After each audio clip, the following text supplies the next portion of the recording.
ভাষান্টেক ও সাততলা এলাকার আমার সম্মানিত ও প্রিয় ভাই ও বোনেরা, আসসালামু আলাইকুম।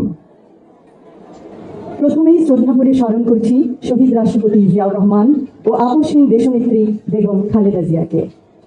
আমরা আজ একত্রিত হয়েছি কড়াই, ভাষান্টেক ও সাততলা এলাকাবাসীর জন্য সাধ্যমতো সর্বাত্মক স্বাস্থ্যসেবা প্রদান করার লক্ষ্যে।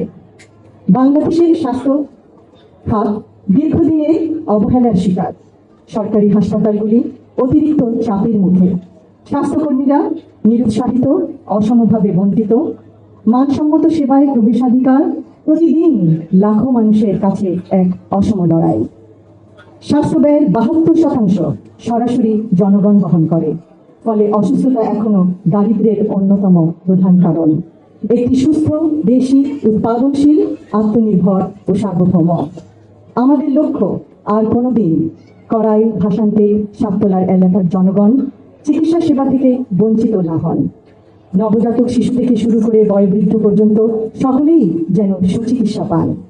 অন্তঃসত্ত্বা মা বোনেরা জটিল সমস্যার চিকিৎসা সহজে ও দ্রুত পান।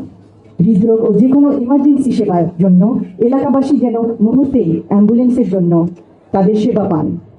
এই এলাকায় মূলত তাদের বসবাস যারা এই শহরের জীবনযাত্রাকে চলমান রেখেছে, পোশাক শিল্পকে উজ্জ্বল করেছে, ইমারত গড়েছে। তাদের অসাধারণ শ্রম প্রতিটি কর্মক্ষেত্রকে সচল রেখেছে। কিন্তু স্থানীয় ফার্মেসিতে শতকরা 42.6% এলাকাবাসী প্রতিদিনের স্বাস্থ্য সমস্যার সমাধান খোঁজে। তারা যে কোনো মূল্যেই সুস্থ হতে চায়, যেন অসুস্থতার জন্য ছুটি নিতে না হয়। সত্যি অভাবনীয়। আমাদের এই এলাকাবাসীর মধ্যে কয়েকজন নিবেদিত প্রাণ স্বেচ্ছাসেবী প্রয়োজন, যারা সকলকে অবহিত করবেন এই চিকিৎসা সেবা প্রদানকারী প্রতিষ্ঠানের নাম। সেই নাম কুর্মিটোলা জেনারেল হাসপাতাল।